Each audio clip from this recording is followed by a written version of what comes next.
एक राजा ने अपने पूरे राज्य में ऐलान करवाया कि जो व्यक्ति हमारी सारी चिंताओं को खत्म कर देगा, हम उसे अपने देश का अगला राजा नियुक्त कर देंगे। राजा ने भले ही अपनी चिंता खत्म करने का ऐलान करवाया था, लेकिन राजा के इस ऐलान ने दरबार समेत पूरे राज्य को ही चिंता में डाल दिया था। राज्य का हर छोटा बड़ा व्यक्ति देश का नया राजा बनने की सोचने लगा।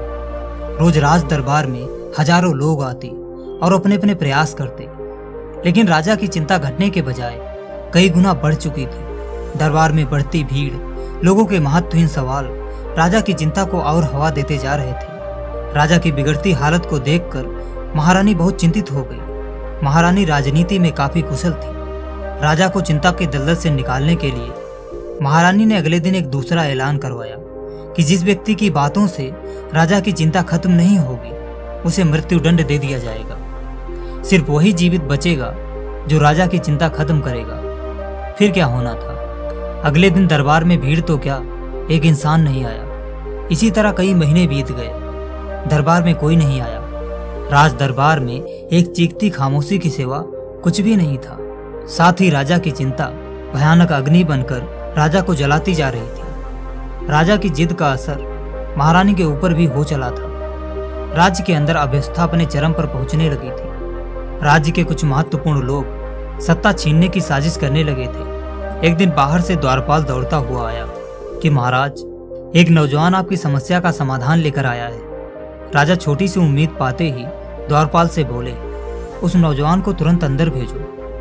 द्वारपाल दौड़कर वापस जाता है और नौजवान को अंदर भेज देता है। कुछ ही देर में सादे कपड़ों में एक नौजवान राजा के सामने खड़ा था। राजा को प्रणाम करने के बाद नौजवान बोला, राजन, अगर आप अपनी चिंता का अंत चाहते हैं तो आपको लगातार 1 महीना हमारे बताए स्थान पर जाना होगा। साथ ही आपको उस जगह पर जो सबसे अच्छा लगे उसे घंटों तक देखते रहना है, फिर वापस चले आना है।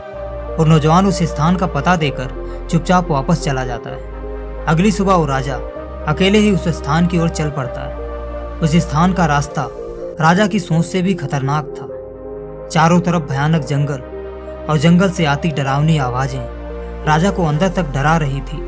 डर राजा की रगों में दौड़ने लगा था। तभी एक मधुर बांसुरी की धुन सुनाई पड़ने लगी। बांसुरी की धुन राजा के अंदर दौड़ते डर को काटने लगी। धीरे धीरे राजा उस स्थान पर पहुंच गया जहां से एक सुकून भरी प्यारी सी बांसुरी की आवाज आ रही थी। राजा ने वहां एक महात्मा को देखा, लेकिन राजा के आश्चर्य का ठिकाना ना रहा जब राजा को पता चला कि महात्मा एक नौजवान लड़की है। उस भयानक जंगल के मध्य में वो लड़की एक सुंदर सी कुटिया बनाकर अकेले रह रही थी।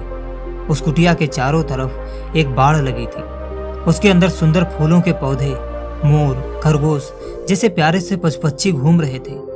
राजा उस नौजवान के कहे अनुसार उस महात्मा को दूर से देखने लगा। उसकी बांसुरी की धुन सुनकर कुटिया के सारे पशु पक्षी उसके आसपास बैठे थे।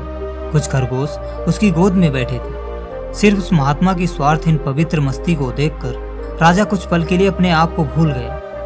घंटों तक उस पवित्र आत्मा को देखने के बाद राजा अपने महल की ओर चल पड़ा।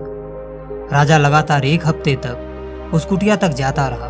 फिर राजा ने सोचा, नौजवान ने तो कहा था कि 1 महीने तक सिर्फ इस महात्मा को देखना है, लेकिन अब मुझसे रहा नहीं जा रहा है। राजा ने सोचा, 1 महीना बर्बाद करने का कोई फायदा नहीं। राजा ने नौजवान की शर्त तोड़ते हुए कुटिया के परिसर में प्रवेश किया। राजा के प्रवेश करते ही परिसर के सारे पशु पक्षियों में हलचल मच गई। लेकिन राजा सीधा उस लड़की के सामने जाकर खड़ा हो गया। उस लड़की की तेजपूर्ण सुंदरता को देखकर राजा के मन के सारे दोष शांत हो गए। राजा उसको देखकर अपने अंदर एक असीम शांति का अनुभव कर पा रहा था। एक ऐसा अनुभव जो उसने आज से पहले कभी नहीं किया था।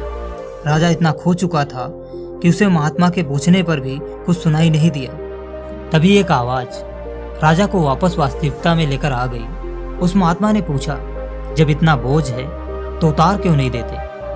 राजा ने सोचा था कि उसे देखकर वो डर जाएगी, शायद उससे ये पूछेगी कि तुम कौन हो और क्या चाहते हो। लेकिन राजा ये अजीब सा प्रश्न सुनकर बोला, मैं कुछ समझा नहीं।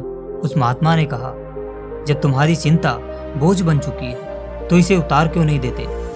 राजा ने कहा, मैं इस चिंता से हमेशा के लिए छुटकारा चाहता हूँ। मैं चाहता हूँ हालात चाहे जैसे हों, लेकिन मैं हमेशा प्रसन्न रहूं। उस लड़की ने हाथ में एक खरगोश को उठाते हुए कहा, क्या तुम चिंता के महत्व को समझना नहीं चाहते हो?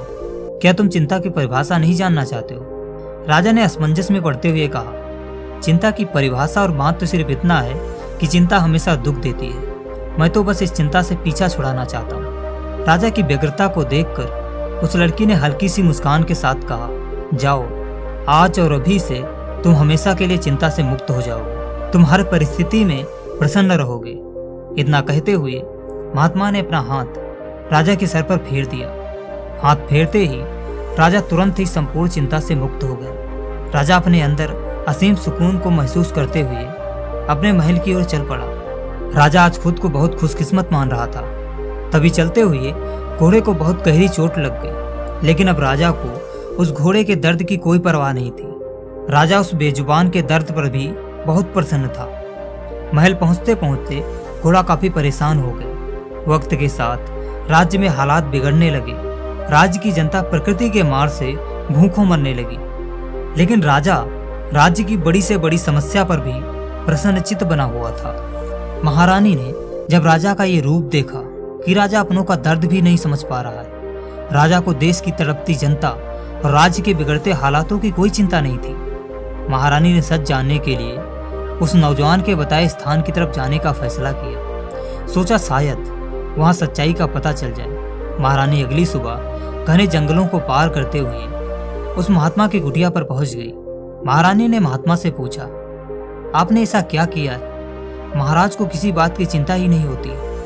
उस लड़की ने हंसते हुए कहा, कितनी अजीब बात है। एक राजा चिंता से मुक्त होना चाहता है और उनकी महारानी उन्हें चिंतित देखना चाहती है। महारानी के काफी विनती करने पर उस महात्मा लड़की ने कहा, आप अपने राजा को उनकी जिम्मेदारियों का एहसास दिलाने का प्रयास करना।